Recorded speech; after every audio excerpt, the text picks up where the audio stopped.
Quem está aqui conosco, nosso comentarista, Nirlando Beirão. Nirlando, boa noite e bem-vindo. Boa noite, Geraldo. Bom, que desdobramento nós vamos ter? Volta e fica tudo por isso mesmo, e vamos em frente, vamos esquecer tudo, afinal ele é neto do Tancredo Neves. Eu acho que toda essa articulação se encaminha para isso, né? O Senado já tinha demonstrado que não tinha intenção de julgá-lo, e fica essa contradição entre dois ministros da mesma entidade do Supremo. Um pede o afastamento e pede uma investigação, o outro no dia seguinte fala, olha, não é bem isso.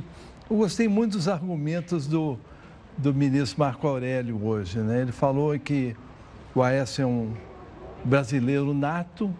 Brasileiro nato? Talvez. Nós também somos ou não? Isso é uma virtude, que é um pai de família. Somos pais de família. São pais de família também.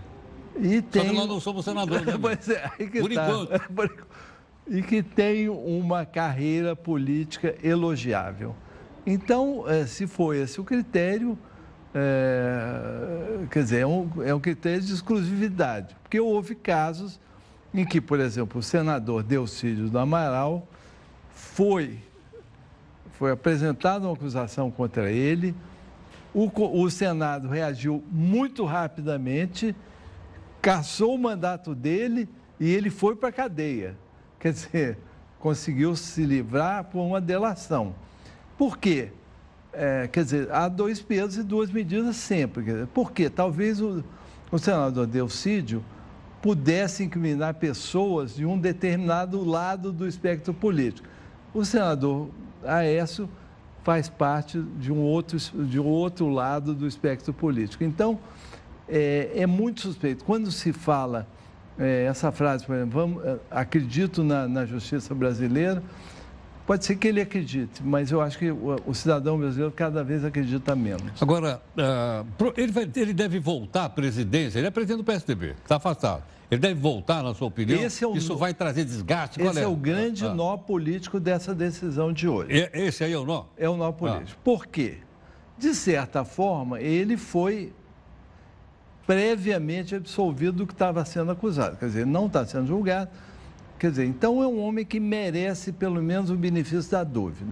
Nesse caso, o partido dele, do qual ele era o presidente, tem que oferecer a ele também o benefício da dúvida. Assim, e reintegrá-lo. Então, por que não ser o presidente do PSDB de novo? O que embaralharia toda a articulação política. Quer dizer, o PSDB está hoje em cima do muro da muralha da China. Que é bem larga, né? É larga e enorme. Então, cabe todo mundo.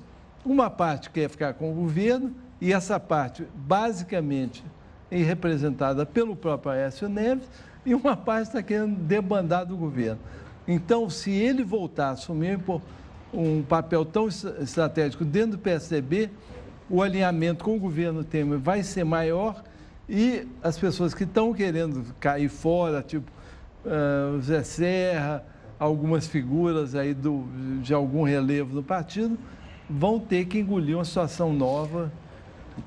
Agora, Ilano, como você comentou, base de apoio do governo Temer. O governo Temer fica com isso, ele fica mais forte, fica mais fraco, ele vai ter condições de brecar lá, como falei agora há pouquinho, brecar o processo contra ele na Câmara, como é que vai ser? Eu acho que as últimas ações que envolveram o judiciário estão sinalizando para um acordo que alivie um pouco essa tensão em relação ao governo Temer e os seus, quer dizer, o próprio presidente e a sua curriola mais próxima. Eu tive uma informação agora de que há, neste momento, uma reunião na casa do senador Eunício de Oliveira. Agora, à noite? Um jantar e tal. Estão presentes lá umas lideranças discutindo a chamada reforma política. O que é a reforma política que essas pessoas, que esse Congresso quer fazer? Ela fala assim, parlamentarismo, que é um casuísmo evidente para evitar que um presidente não digerível... Está falando Lula, no caso. No caso,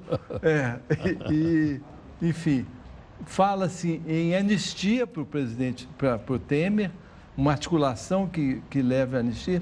Então, eu acho que há todo um... Há um naipe, então, um naipe. Até porque eu não vi uma coisa tão interessante. Naipe, exatamente. Quer dizer, é curioso, né? A gente sempre falou isso aqui. O judiciário no Brasil assumiu o protagonismo da vida política. Isso é uma coisa óbvia.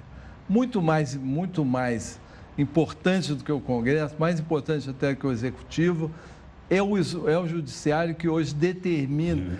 Só um país como o Brasil tem hoje, nessas figuras do Judiciário, essa superexposição. Você, em qualquer país do mundo, na enorme maioria do mundo, você não sabe quem é do Supremo, quem não é do Supremo e tudo mais.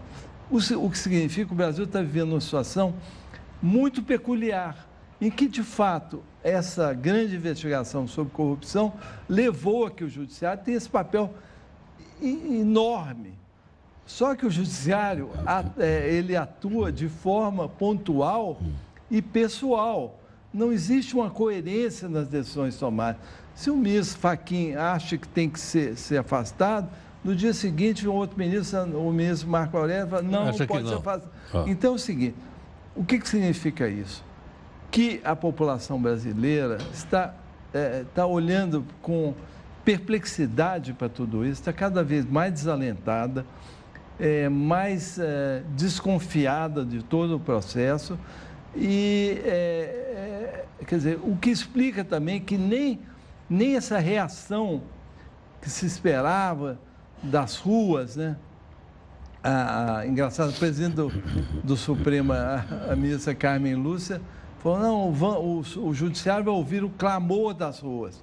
Onde está o clamor das ruas hoje? Quer dizer, qual é o clamor das ruas? O que as ruas estão dizendo?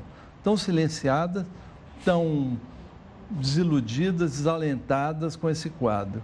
E essas figuras, e a gente assiste esse balé, esse minueto do Judiciário, indo para um lado e para o outro, infelizmente. O nosso comentarista, Nirlando Beirão, aqui conosco. Ô, Nirlando, o Ministério Público fez eleição, né?